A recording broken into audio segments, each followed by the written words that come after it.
Okay, hello everybody, and welcome to my first attempt at a podcast. It's called "The Elephant in the Room," and of course, my first guest has to be none other than my sister.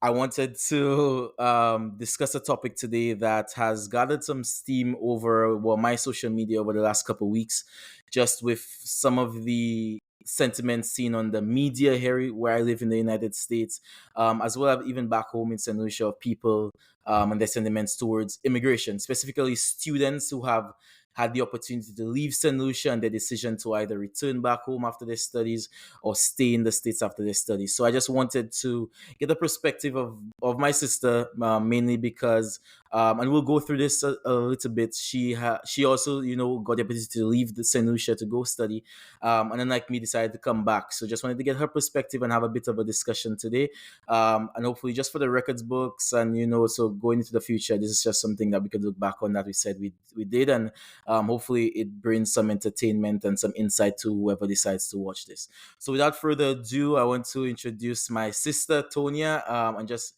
ask her to just share a little bit about herself, namely like what she does now, a little bit about where she's at in life right now. So yes. Hi everyone. So as Jiva mentioned, I am Tonya and presently I am the formal term is an assistant lecturer at the South Louis Community College, which is one of the main tertiary institutions in St. Lucia, which is obviously where I am from. In terms of where I'm at presently, um I am presently working on my master's degree. Not in my original field, but it is to help advance I believe, my career, my future goals, whether it be in St. Lucia or out of St. Lucia, hopefully somewhere which helps broaden my knowledge, somewhere which brings benefit to me. Okay. In a nutshell, Okay. that's me currently. Okay, and we spoke. You spoke a little bit about the future, but actually want to start all the way back and just take it all the way back to some as we start along this conversation journey here. Just talking a little bit about your childhood experiences, when it comes to school, your ambitions in school, some good and bad memories when it comes to school. Mainly like stuff like what when you first started off school, what was your feeling about school? How did you feel about school? What was the first thing you wanted to be? Like, tell me a little bit about those primary school years at Deriso Combined. Just like, what did you want to do?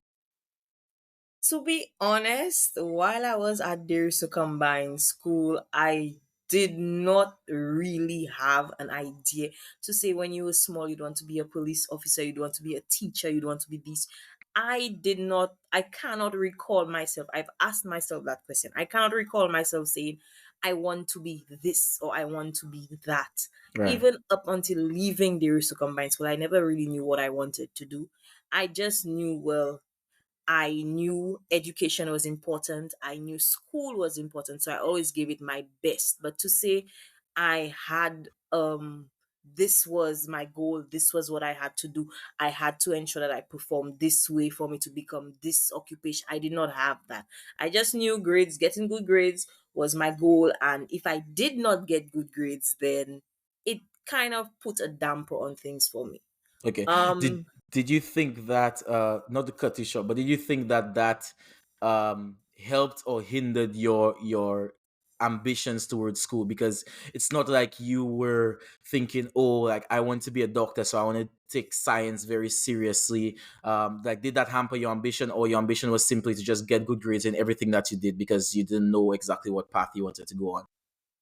I don't think it hindered my ambition because I had an open mind to everything. I would be willing to try everything. Hmm. So I don't think it would be a hindrance. It would be more of a pathway to give me more of a varied outlook on the subjects that I would have to do or take on because I still wanted to get good grades no matter what. So Okay. I would do it nonetheless.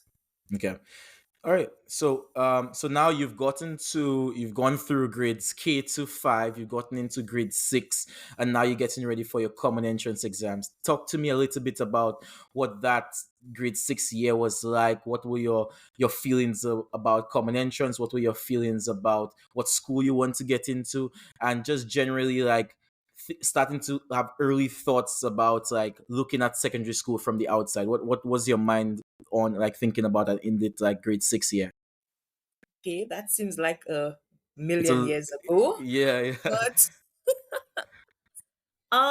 I well, before I even got into grade 6, in my 5th year at primary school, I don't know what happened. I honestly, that was one of the worst years. So I went into grade 6 feeling that I had to prove something. Like, You mean I worse like academically, worse like worst grades? in terms of academics, Okay. because I did not do well at the end of the year at all. I think what I don't even think I got, maybe I got like a 50 something.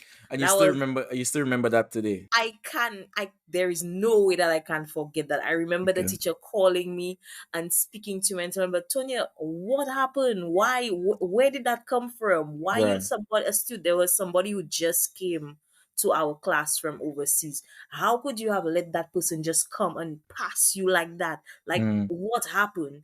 So then when I got to grade 6, I was like, you know what? That is going to be my year. I'm going to prove that I can do it, that there is nothing that is going to stop me. I'm going to focus. And I think too, with my parents and with the family I had, getting into grade 6 meant all games, all fun. That everything was done, yeah. the end of it. And extra At that, lessons and everything. yes, you had to we had lessons. At that time it wasn't presently now where it was mandatory that all students take lessons, but I remember our teachers would give English and math, or language arts and maths lessons. Yeah. So I took a few lessons with some teachers. I think it was Miss Lionel at the point at that Hmm. time. I took some lessons with. I also had, that time you would get CDs, so you would get the CDs with past common Past entrance papers, papers. yeah, yeah, yeah. And I remember my cousin and myself every afternoon. At that time, I don't think we had a computer home, but my aunt had a computer. Every afternoon, we would Just have to doing go up papers. there and be clicking and trying and answer things with it. Those Yeah. were the days. I really cannot. I mean, it's been so long, but remembering it now, it felt like, yes, that was a time, that was a passion. And with that, I feel like because of my parents, they always wanted what was best for me. They Hmm. always wanted what was at the top, what they knew that I could reach. So in my year, I was the only student who wanted to go to the St. Joseph's Convent. Yeah. In fact, the only school, I was the only one who wanted to go to a school in the north of the island. Yeah. And all of my classmates were like, but why you want to go all there? Why you want to do that? Why? But it was a dream. It felt like St. Yeah. Joseph's Convent was it. That is one of the top schools on the island, secondary schools on Yeah. the island. So going there was so prestigious. I always thought, I always envisioned myself going there. Yeah. Plus, I had family members who went there, and they always spoke of it with such high esteem that it always seemed like that was where we're working towards, that's where we're going. So that year, Yeah. it was work, work, work, work, work, work, work, until you write your exams, and then the You get fun into the school. begins for the summer. Yeah, So yeah. yes. And as we go on, I just want you to know that we cater in this towards a St. Lucian audience, so they know convent, they know it's very St. Lucian, so they know, like you don't have to like explain like St. Joseph's Convent. So, but just Okay. yeah, we catering it to a very St. Lucian audience. Perfect. We're not going foreign. It's for a St. Lucian audience. But yeah. So okay. So you got into St. Joseph's Convent. You know the highest ranking school for girls on the island. I can just imagine the joy. I remember that. I remember, seeing you get in there and being very happy. And the summer was just like fun. And also the preparation, because now it's like you're not just a big fish in a small pond. You're in a big fish in a big pond. There's lots of Mhm. people there. So like during that summer, after you already had that joy of getting into the school, what was the early thoughts and feelings about? Obviously, like now you had to travel an hour to go to school. You had to wake up earlier, and also like you mentioned, you're the only person from there to combine who went there. Like, what was your thoughts about like starting to make friends, and at that point, were you even thinking academically yet? Like, oh, I want to focus on that, or is your mind still in the phrasing of I just want to do good at whatever subjects I have to do? Okay, so like you said, I was the only one who went there. So I personally a very shy to myself individual. So I found it very difficult to make friends per se. Like I would keep to myself. I Mm-hmm. did end up having lifelong friends that I still have right now from convent, Yeah, but it was not something which big up okay, Catherine. I came to the school and I started talking to people or whatever. It Mm-hmm. I guess it just blossomed because at convent, we sit down and on the veranda everywhere to have lunch. So every day at lunchtime, you sit with this group of people, so they end up becoming your Being friends. friends. You Yeah. sit by them sometimes during your classes. So you start to talk to them. But to say I was that outspoken, outgoing person where once you meet me, we can click and we can talk. I That was not me. Right. And two, I guess with I played netball, so a little bit of that helped me in getting to know some of the students, some of my classmates. In terms of academics, I knew that I wanted to keep my grades up. I wanted to ensure that I kept my 70% and higher grade up. That was my aim, that was my goal. But like you said, I was no longer a big Big fish in fish a in a small small pond. pond. Yeah. I was with people who at my level and higher than my level. Yeah. So yeah. Okay. Okay. So now you've gotten in. How was that first year for you into, because you said you struggled at first to make friends, but like and this is why I'm a huge advocate for sports as well, is that it helps you make friends. So after that first term, second term, like going into the third term or the end of the third term, what was it like for you in terms of friends, in terms of like academics, like how did you perform? Yeah. Okay, so in terms of friends, I remember my first year, I literally cried. Mm-hmm. uh Day we had, there was a mass because convent usually has masses at the Yeah. beginning of each semester. For different occasions we have masses, and I remember that day I was sick. I had the flu or something because I always sick. Yeah. But Yeah. I think I had the flu, but I was at school that day and we had the mass. So I went to sit down on one of the chairs, and I did not really have friends then. So Mm-hmm. I bent my head there and I ended up falling asleep. The mass finished, everybody go, and I still on the chair. I sleeping. When I got up and I Yeah. realized, I started to cry because I'm Wow. like, wow. Like nobody to check on you. Nobody saw me there. Nobody thought of checking on me to find out Yeah. what happened. I got up. Well, I didn't get up right away, but I looked around generally. I started to Yeah. cry.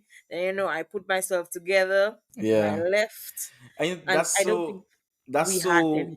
shocking for me to hear, like in secondary school, because like there's stories like you hear about in college, like when people go to like university, there's like, yeah, because when you're in university, like you're really on your own for the most Alone. part. But like in secondary school, especially in St. Lucia, I didn't even like would imagine things like that happen. So that's interesting. Yeah. I Yeah, but I I never told anybody, so I guess that's why.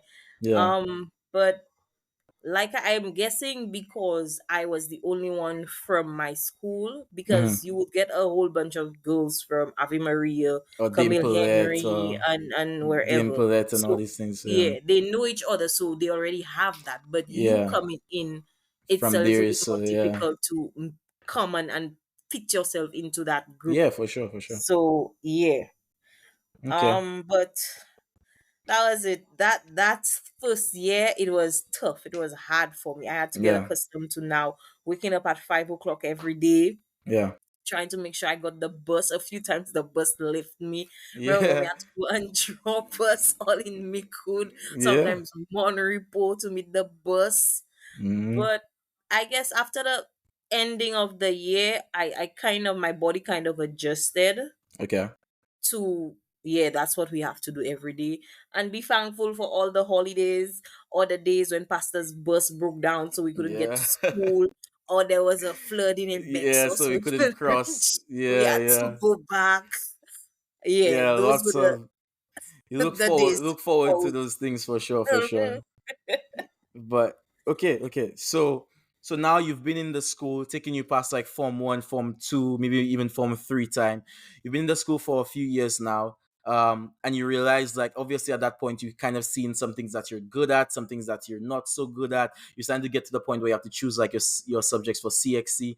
And obviously at this point, and I think it's still blossoming in you now, you've realized that you have a certain love for the arts, right? You have a certain love for things where you use your hands, where you're reading with literature and all these kind of things.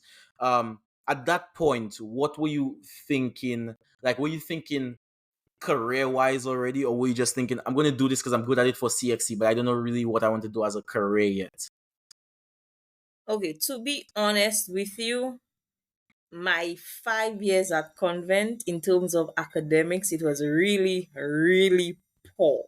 Okay. Like I literally struggled. I passed most times, yeah, but Mm-hmm. I struggled through it. I even questioned myself sometimes. I even thought of asking my mother, maybe I should transfer to go to Compre Mm-hmm. or go somewhere down south. Maybe that would be easier for me. Maybe that would be better for me. So in terms of seeing that path, that I may not necessarily be a top student, but I get a few things, I get a few subjects I'm good at. I remember when we had to choose our subjects. I mean, at that point, when you're at convent, everybody wants to do sciences or Yeah, everybody yeah. wants to do business. So I kind of was forced into that same direction of wanting to do science. But then speaking to some of the teachers at that time, and I myself, I saw my grades and I'm like, I don't You think don't that think you would be can do for it? me. I think Yeah. that will just give me stress. Mm-hmm. That will make me depressed. That will give me heartache. But I was Yeah. like, because at that time it was considered if you're in the science classes or even business, you were the smarter Yeah. students. You were among those who knew things and And I sort mean of, that notion remains today, it you know, does. with It STEM does. subjects. Yeah. So I ended up going to, it was called the arts department, the arts, I Yeah, don't know how yeah. they call it now, but it was called arts. It was from four arts, five from five arts. So with that one, you got more of a generalized set of subjects for you to do. So in my opinion, I felt that that would have been the better way for me, the better option for me, Hmm. because one, I did not see myself being in the business field, to say being an accountant or being in the business industry. And in terms of science, yes, I knew, okay, everybody, science seems to be the big thing. It seems to be where the smart children are. But I knew too that may not be for me because I was not doing well in it. I wanted to do well in it. I studied, I did my best, but when it's not for you, it's not for you. Yeah, for sure. So the arts class seemed to be the best option for me, and I'm very thankful that I actually chose that, because with that, that is where I think I started to develop the love for the industry that I studied for, studying the tourism industry. I think that is where I got a little insight into it, because we did a lot of social studies, we did the accounts, we did these things which I think the projects, the assignments, it led me to some things in that industry, and it opened my eyes for that industry. Okay. So I want to kind of I don't want to skip over much, but I want to kind of go into more of that industry because now just taking you going to fast forward quickly past those latter years in secondary school. You've done your CXCs and Mm-hmm. now you're at the point where you are getting into Safa Lewis. Mm-hmm. So what was your thinking like after you've now graduated from convent? Like what were your plans? Were you thinking you're going to work, or were you just like, yeah, I'm going to go to school? Or even at that point, were you already thinking of like going overseas? Like what was that like?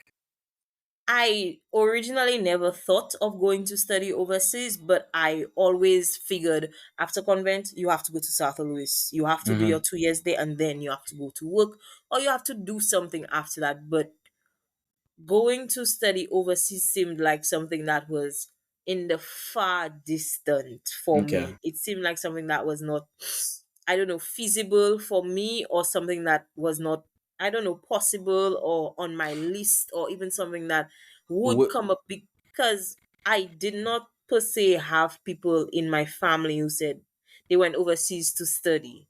yeah. Yes, I had aunts who did their degrees, but Degrees. it was Yeah. not where they left the country. Right. It They was just more something that they did online. So yeah. I never had that idea in my mind.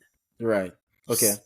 So you go through SAFA, and then Mm-hmm. you graduate now. And Mm-hmm. then what was your decision after? Because if I remember correctly, before you went overseas, you worked for a little while. So during that Yeah. time of working, were you like, okay, I want to be a professional and work, or was it like I'm working to save to go to school overseas? So actually, in our last year, I think it was at SAFA, there was a man, Dr. Spencer. He was the, do they call it the dean, or he was the head of the, I can say, the tourism department for UWI. It was called CHTM, Center for Hotel and Tourism um Management. Center for Hmm. Tourism and Center for Tourism and Hotel Management, and it was done in the Bahamas. Okay. So Arthur Lewis would invite different persons from other universities, other schools, to come to speak to you like at your final year there. So you would decide whether you're ready to go to work or you're ready to go back to school.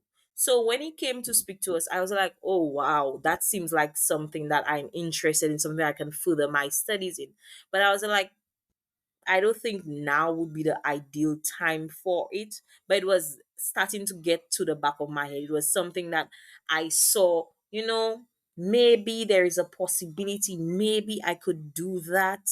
So Okay. that is where my head started to spin around the idea of going back to school to study. But yeah, I left Sir Arthur, and of course, once you leave Sir Arthur, you have to find work, because Yeah. now what are You're you really you're going to grown do? up. Yeah. Yeah. Yeah, so I remember that summer when we were done, I had like the best time with my classmates. We did a lot of activities together. We went out, we had fun, we did tours, we did a lot of things. And then, during that time, you speak to people, their friends see advertisements, they see job vacancies, everybody sending job vacancies here, there, and everywhere.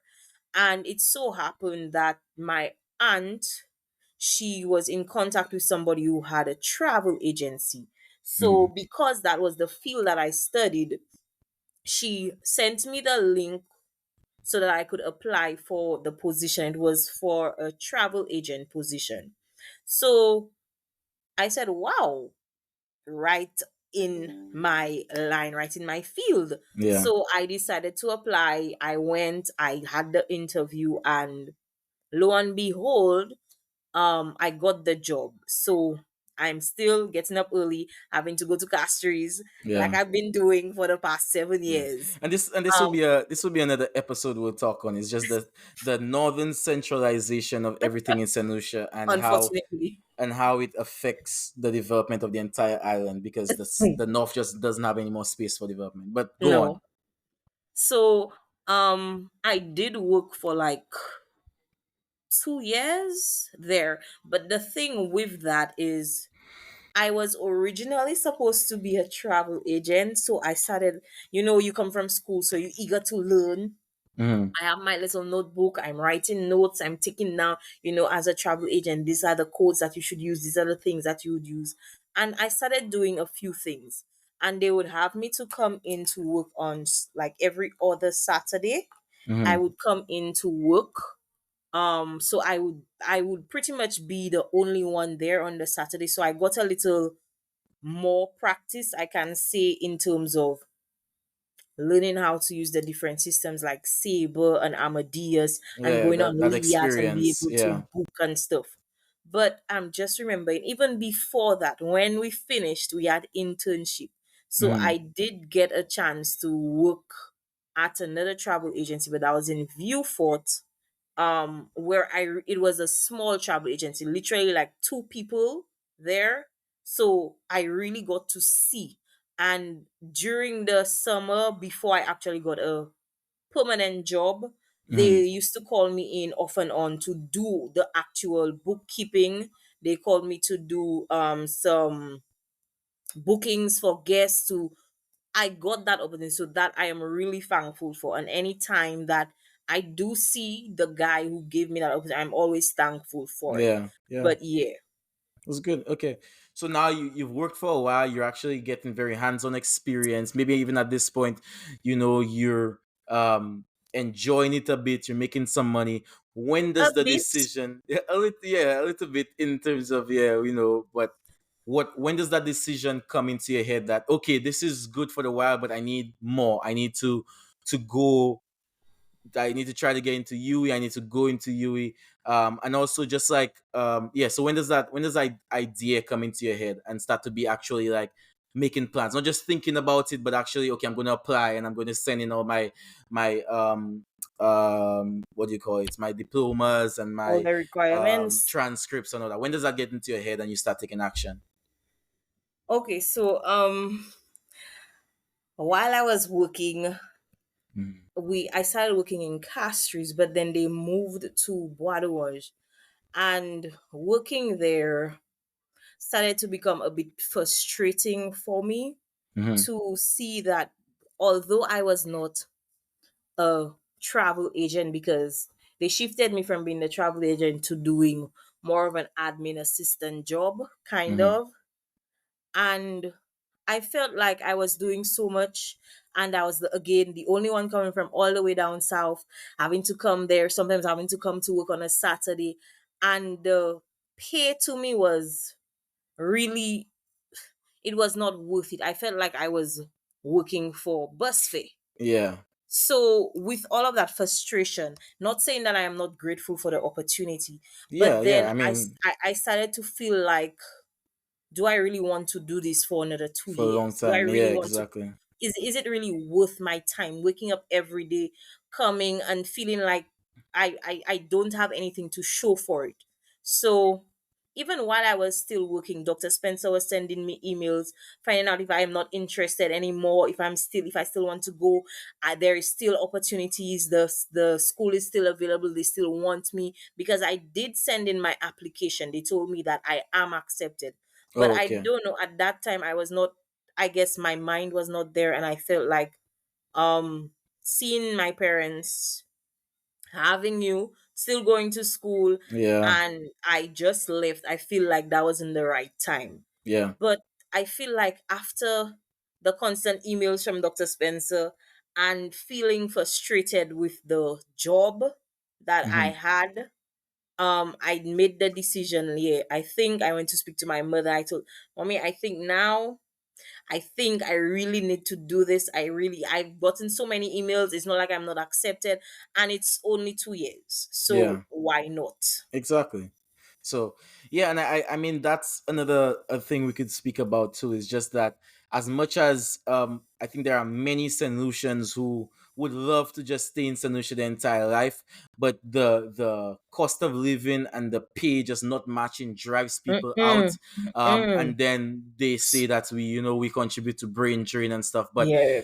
if the conditions in St. Lucia were more conducive, obviously like people would love to live in paradise and making a decent wage, but Of it's just course. it's just not possible. So now you've Mhm. come to the point where you've already had that conversation with mommy and now you're like, okay, I want to go. What are some of the thoughts and feelings about, okay, this is becoming a reality, I've been accepted, I already have, like, I booked my ticket and I'm like, I'm ready to go. Like, what are you thinking now? Are you thinking, oh, this is scary, oh, this is like, oh, I've wanted this opportunity for so long, oh, this I'm thinking long term, like okay, once I get this, is gonna open doors, or are you, like what are you thinking at that point that it's become real and not just like a thought in your head? So at the point that it became real, it was literally a last minute thing. I think I got the ticket the day before I had to travel. The Friday before I left on the Saturday, the Friday I handed in my resignation letter. I got Sure. the ticket the Friday. I had uh to go to purchase a suitcase, get everything the Friday for me to leave on the Saturday. So I did not really have time to say think like really, yeah, or yeah, it was just feel, like you on the or go. Yeah. I'm just I moving like the Energizer Bunny. I feel like But I faintly remember that, but I remember the flight for sure. 'Cause I remember us going to Cashews, and I remember us taking a picture outside the airport. But I don't remember like yes. all that happening on the Friday. Mm-hmm. Okay. So So that was yeah, you a didn't hot even have mess. time. You didn't have time to really process it, and like it's not like you got accepted in May and then you just waiting for August or No, September. Like you, it was no. so quick that I didn't think about it. Okay, so Mm-mm. I guess the better question would be for you then is now that you it was so quick when you finally get to the Bahamas and you're ready for school, what was the thoughts now? Is like, oh, this was a huge mistake, or oh, I'm so excited, or what did I just do? Because I would assume if you were already like didn't really have friends in at convent, definitely didn't make friends or like right away in the Bahamas. So what was that like? What was that like? So, I mean, I feel like the reception to CHTM is a lot different than if I would have gone to one of the main campuses where it is so much larger. With Yeah. CHTM, it is a small group of us. I don't even think we had 100 of us there. It was really a small group of us because the sole programs there were tourism management and hotel management. Okay. So it was either or that you were doing. But when I got there, I remembered the it was one of the secretaries or one of them. They came to meet me at the airport, which was really nice. She brought me to the school. Then she brought me to our apartments because there are no dorms. We have you can say it's like a kind of complex. It was it was about four houses, Mm-hmm. apartment like houses, where we would get persons to stay. And then there were some other houses along the streets where they were rented out just for the students. So we had that. When I got there, I remember school had already begun. I think I came a week late or something Mm-hmm. like that. So when I came, I was in an apartment with two other girls. They were two Trinidadians, well, Trinbagonians, because they're Oh from yeah. Tobago. So it was two of them, and I had a room for myself at the time. So I came in, they were really, I will not lie, they were really nice to me, they were welcoming. I think that same, when I came, it was they were having what they were having some activity at one of the other houses, I guess, for the students who just came in. But I never leave home by myself, I never travel by myself. I just come to that country just so y'all want me to come and join y'all in your party and whatever. Yeah. I stayed.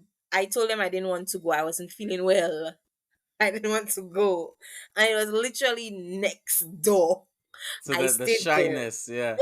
Because I know I I feel like it's one of the other. Like when people go to university, it's either they want to immerse themselves in everything, like they go to every party, every function, Mm-hmm. everything, or they kind of stay by themselves and they're at university physically but not mentally. As in like They're not- they're on the phone with people from wherever they're from all the time. Like Yes, they're walking through campus with headphones on. They're on FaceTime on WhatsApp talking to people back home. Like they're here, but it's like their whole but life is still back it's home. still in Saint Lucia. Yeah. So you feel like you were there, but you still just kind of isolated yourself like that.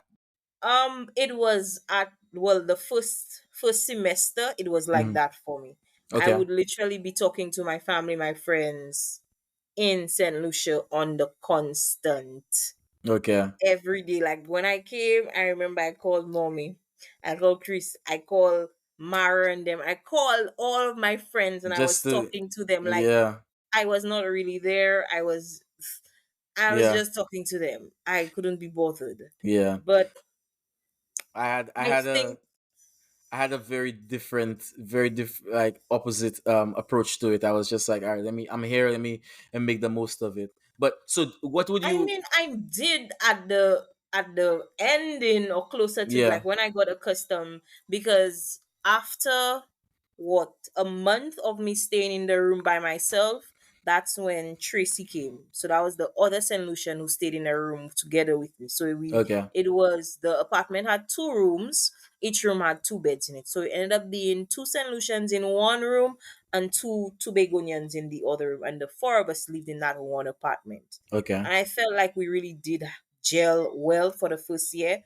It Hmm. was really, I guess that helped me to open up. It helped me to get more friends and speak to more persons who were in our Yeah. program. Yeah. So how would you compare life in the Bahamas to life in St. Lucia? Because it's a Caribbean island, but sometimes it Mhm. doesn't really always get grouped as a Caribbean island, just It because of doesn't. geography and where it is, and also like other things as well, like the currency difference. Like how would you compare life while you were there in Bahamas to that in St. Lucia? Well, in terms of, excuse me, in terms of the climate, obviously, it's the same. I Hmm. feel like the culture too, some aspects of the culture are the same towards us in terms of some of the festivals. Like they celebrate carnival, we have carnival. But when it comes to food or the type of music that they listen to, I feel like it's more along the lines of the American lifestyle. Yeah, And that wasn't really working out for me. yeah, yeah, I I very sad to say, I think I sometimes have a stigma towards persons who try to act or try to behave like they're American when really they're not. yeah. So I did kind of, So from, you have a stigma towards Zayn. pardon? You have a stigma towards Zayn. No, can never have a stigma towards my godson. I have a stigma towards some of the actions or the behaviors Yeah, yeah. that Okay. he does. But I can say it's not much of a difference in terms of the St. Lucia lifestyle and the Bahamian lifestyle. Then again, I lived on the lower end Mm-hmm. area, more of the poverty area in the Bahamas in Nassau. Yeah. So I did not really get to experience, like, some of my friends, some of my Jamaican friends, there was a church that they went to. We visited that church, and the people who went to that church with them, who brought to them to that church, they lived in gated communities. So it was a completely different Yeah. private lifestyle, And I'm not clean, gonna and lie, right? I have benefited so much from going to churches and meeting yes, people and there. there they will invite you to church and they will bring you for lunch on a Oh yeah. Sunday. That was a thing. I loved going to church, I will not lie. I knew when I went to church on a Sunday, especially with my Jamaican friends, I knew for sure that day we are having a great lunch, and I Mm-hmm. can Mm-hmm. get food for me to go home sometimes for the whole week. Yeah. They So take care of you when that you go to them was churches, yeah, man. that was a thing with the Bahamas.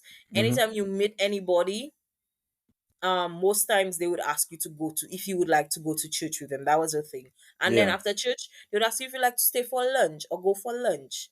And their Okay. Sunday lunch was always a big thing. Okay. Yeah. Just like in St. Lucia then. Yes. Okay. So you've gotten to like end of your program last year, last semester even, and you mentioned like before like the the Bahamian culture is very like almost parallel to they try to make it parallel to the American culture just because of again the proximity. I think it's like less than an hour flight from like Nassau Yeah. to like Miami, so Mm-hmm. Mm-hmm. at that point what were your thoughts, like your program would end, you would graduate, were you thinking okay maybe I can either one because you I guess you have a few options but maybe three main ones is I can go back to St. Lucia, I can try to get a job here in Bahamas, or because of my proximity, I can look what's available to try and get into the United States. Like, was the United States ever an option that you thought of when you were graduating? I never thought of the USA as an option. Literally, the only options I saw available were because we had to do internship when we were finished. So Okay. I thought well, I always wanted to work in the Ministry of Tourism in St. Lucia. So ideally, I wanted to get my internship at the ministry and hopefully get a job there, or I wanted to get my internship done in the Bahamas so I could stay there as well. Because I mean, why not? It's not like it's so different. And plus, although they call it the Bahamas dollar, but it's equivalent to a US dollar. So, Right. I mean, why not stay there and make the US dollars? But then, speaking there, while we were at the school, we had this big brother, big sister program going on. And fortunate for me, I had both a big brother and a big sister. Okay. And my big brother was a Bahamian. So I was speaking to him, and I also spoke to some other people around, and they were telling me about, because of the fact that I am not a Bahamian, it Mm-hmm. might be very difficult for me to actually get into, areas like the ministry. Probably if it was more like a hotel, then I may get the chance. But even with that, you needed so many permits and whatnot for you to get into doing your internship there. So I was like, I am not going through all of these things for what? For me to work at a hotel. I was never really interested in working at a hotel. I always wanted to work in the tourism industry, not the Right. hotel industry, the tourism industry. A lot of people think the two are the same, but they are not the same. Right. So I wanted to look at the development of the tourism industry, how you could better it, how you could make it sustainable. That was my idea, that was my thought. So if I could have gotten anywhere, anything to do along those lines, I would Mm-hmm. be perfect. I would stay in the Bahamas. But I sent out, I remember while I was there, I sent several application Applications. Mm-hmm. letters to their ministries. I sent it out to their national trust. I sent it out to a bunch of places there, but I don't think, or did I? I don't think I ever got a response. I think I even joined their national trust just to see if that could help me. Yeah. We Yeah. went, I even did things. We did cleanups, we did walks, we did Volunteering because, and yeah, trying to yeah, network in that trying to way. see Yeah. how I can push my foot through the door. But I don't think I ever got any response from them. So I ended up leaving, and obviously I got a response from the Ministry of Tourism, which I was eager and ready and happy to take. Mm-hmm. So going to the States was never really an option. I don't know if it was a case where, when we were leaving, just like the I had at SOAFA, somebody came to speak to us on maybe internship opportunities or job opportunities which were open to us in the States, if that would have changed my mind. Yeah. But I never thought of going to the States. It was never, I think, like, I always wanted to come back home. I always felt like I wanted to come back to give back to my Okay. country, to do something for my country, to do better, to help to see it grow, to help to see it develop. So I Do think you that's why I wanted to come back. do you think that, like, since you when you came back, do you Hmm. think that, or even like on your way there, do you think that your country, as much as you have that ambition to want to give back, do you think that the country was able to give back to you? Because, and when I say give back to you, I mean, like, with the knowledge that you now have, earning a degree and coming back, Hmm. like, do you think that your expertise would have been compensated justly, being back in St. Lucia? Can you Or repeat? was You kind of so Yeah, I was saying, so now that you have a degree, did you ever feel like because you spoke about you giving back to your country. So the question Mhm. is, did you ever feel like your country couldn't give back to you? Like, now that you have a degree, do you think that, like, anywhere in Sanusha would have been able to compensate you justly or adequately based on your expertise and your experience now? Or were you just like, okay, I just want to get in somewhere and eventually just like climb up the ladder? Well, because I know how Saint Lucia's government works, it's most cases you have the degree, but you would still start at the bottom. So even if I had the degree, I knew that yes, I can probably get in, but it would not be a case where right away, um, I feel like I would have gotten my worth for my degree. So Mm-hmm. I understood that. The problem is I felt, especially during my internship, I felt like, okay, I'm here as an intern, and I feel like I giving more than the persons who are supposed to be working there, or the persons who are supposed to be helping me or helping nurture me in an industry that I feel I am so passionate about. But in terms of feeling like, okay, I have a degree, so here is my degree. I don't care who was there 60 years ago. I have a degree, so you have to give me room. I never felt like that. Okay. I don't think I'm that type of person to say, okay, the paper is here, so you can forget about all of these other people. I'm humble to know that yes, you have the paper, but you still need the experience. All those persons who have been there long before you, they have the Mm-hmm. expertise. They may not have the paper, but they have the expertise, they have the knowledge, they have the know-how. So yeah, having the paper is great and whatnot, but you still need the experience. So I never thought of it like that. Do you think that with obviously getting a degree, the thing about education is that the way I view education is, if you don't go, and education could be varying ways, but I'm talking about, like, if you're talking about like getting a Mhm. degree in your case take 2 years, some people take four, some people take five, but within that period of some people take one for like a master's degree, you could do it in one or whatever. Mhm.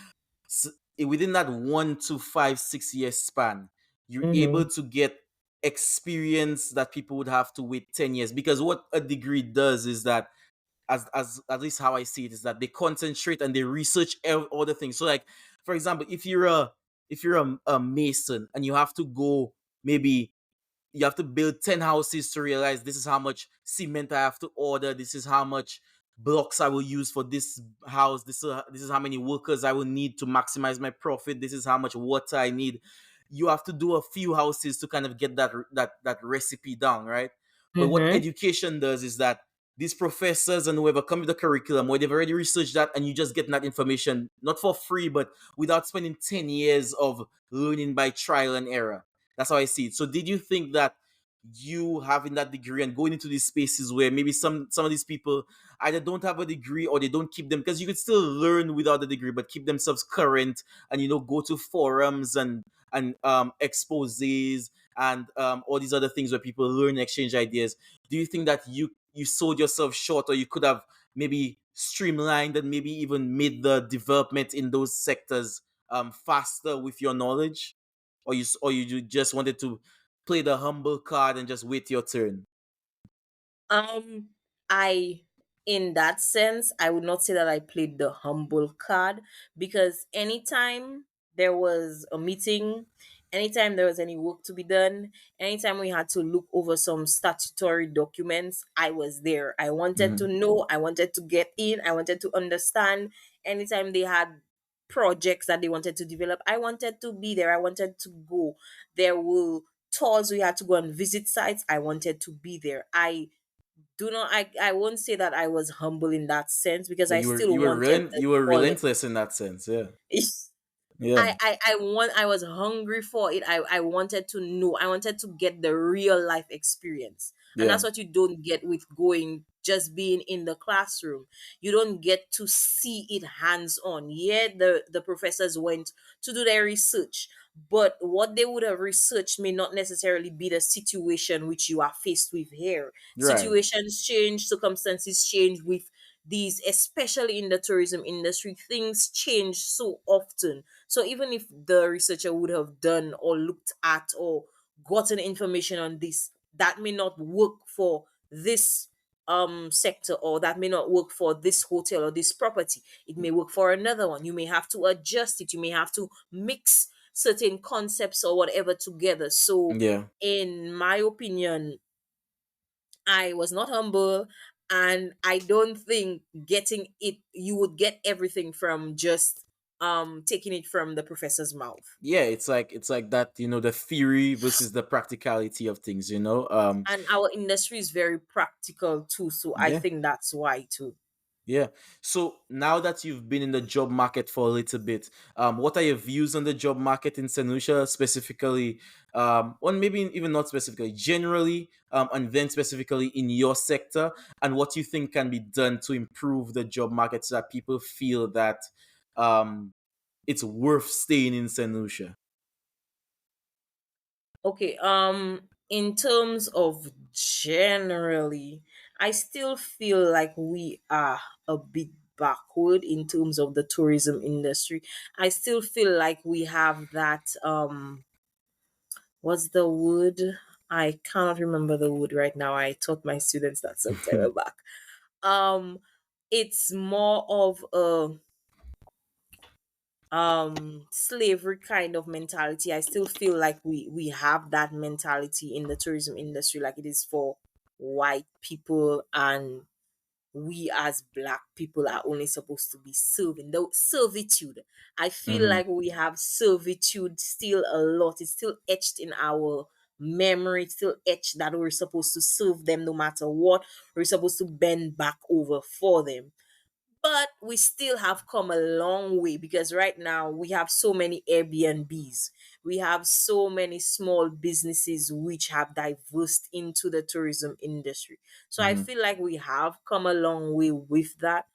But in terms of our tourism industry, I feel like we could develop. There are so many things that we could do in St. Lucia. It's not just about coming to St. Lucia and going to a hotel, or even going on a tour. There are so many things that you can do in a community. There are so many ways that you could develop communities, have communities which can look like what's that word, have a community like a staged community, so tourists, visitors can come in and see what it was like long ago, not making it in such a way that it looks tacky, but in a way that they get to understand our culture. Mm-hmm. And with that, our culture, our industry, it helps the tourism industry so much. But we are kind of sort of moving again towards that globalization, that trying to feel like we are You have to Americans, cut. or not You have to necessarily even cater. Americans, but You have to cater to people of the Western world. yeah, we Yeah. we cater so much to the people of the Western world that we forget our own traditions, Yeah. we forget And our own cultures. Like Creole Month is coming there, and how many of the children going to primary school or even secondary school can tell you anything about Creole Month? Can tell you, can maybe even say anything in Creole to you? and That and that that's like a conversation I want to, like, a part of the conversation I want to dig a little deeper into, just because so obviously, like, living here in the States, and like, Mhm. you go to some places that's not a quarter of like how beautiful St. Lucia is in terms of like naturally things that they have, but these people have learned to monetize every single part of the experience. It could be something as simple as for example, here in Western Pennsylvania, there's the Frank, I want to say Frank Lloyd is, but it's just like a house. It's just like a mansion, and it was an architect, and he kind of designed it so that you could, like, through the house, it's like over a river, and you could see the river and through the house and everything. And it's just like this house, which in St. Lucia could be so many people's houses next to rivers, over rivers and stuff. They've managed to make it into a point where it maybe employs maybe 10 people. You have tour guides, you have viewpoints, you have restaurants right there, you have a gift shop, you have like, it's, you have like big bungalows, bungalows like at the place. So it's just a whole experience from just a little like mansion. It's just like, I feel simple. like some people discuss, like, they say, oh, St. Lucia needs to diversify, because of tourism is very, But volatile in they, terms they of like, they fail to realize that tourism is diversified. Tourism is it's not just very that. it's diverse. it's not just that. When you speak of like the way, just like based on what I've read and what I understand, is that if we were to go into something producing goods like in industry and stuff like that, the only way we appeal to the big consumer is if we cut the wages. Really, the reason the United States ships some of these jobs overseas to like Central America, Asia, and these countries is because these countries have like the minimum wage is very low. It's a business decision. So if we have to bring that in, the only way these companies will see it beneficial to bring their business to St. Lucia is if they just realize that they're going to be paying nothing in wages, so that everything they make is just profit. So it's just like, do you want to do that? And just like to finish on that point, I was talking about diversifying tourism. It's just, you look at some countries who literally their entire GDP is basically, like, Economy. you look at countries like Bali. Bali is known for nothing else but tourism, and they But survive off it because they have monetized every single thing about Bali. They've monetized places like Fiji. Fiji has monetized water. Fiji water. They sell it to people. imagine. Jamaica has diversified tourism so much. They don't really, so it's just like people fight the tourism, but it's just like, how do we make tourism better? So that's what I'm saying. Like, you spoke about, like, we could do things like, what do you think we can introduce? Because it's shocking to me that, Tanisha, we don't have a museum. We don't have a place where people can come in and just like look at artifacts that's ours. We don't have like a little of these formal things that you could charge people $40, $50, and they'll be willing to go to it just to see the Exactly. culture. So what do you think Exactly. can be done in like community tourism on a wider scale in throughout the island? So, like, especially during COVID, where a lot of people came up with so many brilliant ideas.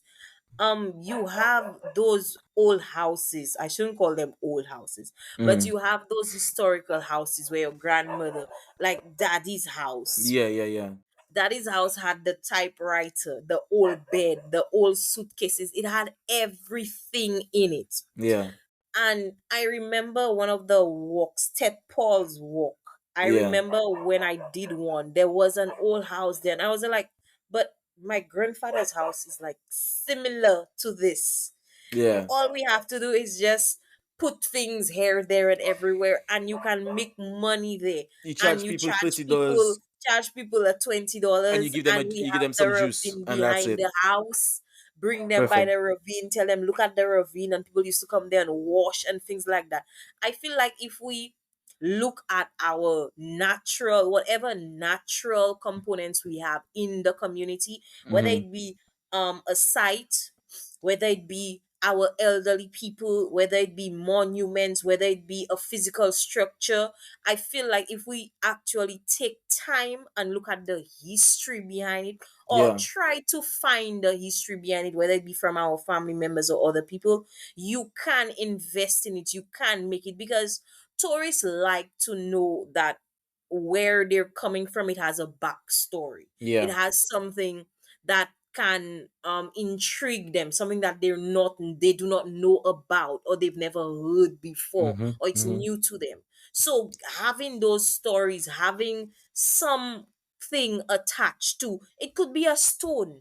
Yeah, Have the stone there, and and just have a you good backstory to it. have Yeah, a backstory. Having that backstory there, you can have people you can have somebody taking photos there and charge them, or somebody doing portraits or paintings there, and you can yeah. charge them for it. It's And there are so many good, it's a because I think of, no-brainer. because I'm like, right now I'm just in Pittsburgh, and I'm just like, there is no like it's incredible natural beauty, but it's still a tourist place in terms Yeah. of like, right here, like right just up the street, there's like this Phipps Observatory and botanical gardens, and it's just Mhm. like a big greenhouse, but they have like plants in there, and for every period of the year they have like little light shows. So you might go Mhm. during Christmas, and they might get the plants and decorate them with like, make a light show with Christmas and red and stuff. During the summer it's very blue and stuff, during like the spring it's like more blossoming flowers, and you have like all these little things you could have observed. St. Lucia is naturally, we don't have a lot I of city mean, lights. We have places where you could build an observatory that people were willing to go to and look at the like all of stars, and the, like it's at Mamiku Gardens and all of the other gardens we have. These are it's things that you can easily do. And anytime something is new in St. Lucia, you will get St. Lucians' attention for sure. yeah, and you will, once you can maintain it and keep that illusion of it being new or it being different, you will get Yeah, people to, just something new every season, you know. And that's what they yeah. do here brilliantly. And it's just like I feel like we've really undersold. I think maybe because we've been, it's maybe a blessing and a curse that we have all this natural beauty that people just really rely on. Oh, the Peter's there, people go see the Peter, I the don't Sulphur need to work Springs. for it. You're right. But you see in places like here, like in the States, like this, there's not many places. There are other places with beauty, like you know, the Grand Canyon and all these things. But they're the places without no beauty, they make a way to make themselves a tourist spot. And I think Yeah. Sanusha is really selling ourselves Lit. short just because by we just lean on the naturalness of things as opposed to like really investing and making a Working and structure and reinventing. giving people jobs, you know, because each of these little things can employ 10 to 20 Yeah. people, you know. So I think we're selling ourselves short. But we're gonna wrap up a little bit here, just like talking about, and we could continue this conversation another time, just talking about um your decision now to come back to Senusha. What would you consider now? It would be a good decision, bad decision, and even thoughts on like you know, would you change your decision in the future? Because it's still possible. So what do you think of your decision now that you move? Well, presently I feel like my decision was a good one Mm-hmm. because although my original plan of working in the Ministry of Tourism was not successful, but I still feel because I'm working at the college, I have that opportunity to nurture the young minds, help them to see that, because a lot of them come into the department thinking, um okay, the I want to work in the hotel or the tourism industry, so it's just about me working at a hotel, or it's me being a waiter or waitress or housekeeper or whatever. But with us, we help them, we try to show them that there is so much more to the industry, Mm-hmm. and there's so much that you can do. You don't even have to work for somebody, you could work on your own. In terms of, would I change my mind in the future? Yeah. um I do. Presently I feel like I've settled in some sort of way Okay. here. um but I am open to the idea of moving to somewhere. I don't know if it would necessarily be the States, Okay. but moving to somewhere just to experience it and to get a better way of living, a better way of life, and to see how probably a different culture reacts, especially in my industry, in Yeah. tourism. How do people treat it? Do they treat it how we treat it? Do they see it as significant as we see it? Yeah. Are they, can I get ideas from them that I can possibly try to reinvent in St. Lucia? Because I'm not saying that I want to go work. I want to go to live there permanently. I want to go there so that I could experience possibly what it is like. Okay. Okay. I always feel like I still need to come back home. Yeah. That's me. Yeah, and I mean, like in that sense, like there's more opportunities for short-term employment as opposed to long-term employment. So, Mm-hmm. you know, I'll keep my ears open for that and see if I can you know, see if any opportunities present themselves. But my last question for you is just like your plans for the next 5 years. Like, where do you see yourself in 2029? Like, what would you consider success in 2029 for you? Um, Honestly, I have not thought of a future that long, Okay. that out there, but I think I want to be more along. Yes, I want to, I guess, help the industry, but I think I want to go along the lines of probably consultation in terms of developing the industry, Okay. because I still feel we are stagnant in what we have created or what we have produced as a country. So I think if we get, not saying that we do not have consultants, but get somebody who can actually take on what the consultation does, or put it into action. So I want to consult, but I also want to ensure that the work is actually done. So that's why I'm guessing, well, I'm not guessing, but that's why my field right now, I'm trying to diversify into project management, Okay. because in the project management you're actually seeing the projects, the whatever it is that you want to develop, you're actually seeing it through. So I think with that, it can help develop our industry and develop St. Lucia as a whole, because there is so much that you can do in St. Lucia. If you look at places like Barbados and, like you said, Jamaica, look at the amount of things that they're doing, and they're small. Well, I shouldn't say small, but they're Caribbean islands just like us. So if they Right. can do it, we can do it too. For sure. So I love my teaching. I love the flexibility of my teaching. I'm quite comfortable with it. Yeah. Um but I'm also looking for more for myself. You know, you're always trying to see what more you can do or what more you can get. So I think I'm at that point. I haven't really thought of a A 5 year, 5 year 10 plan. year down the line Yeah, thing. I'm and that's just fine. That's fine. Okay. going where it leads me.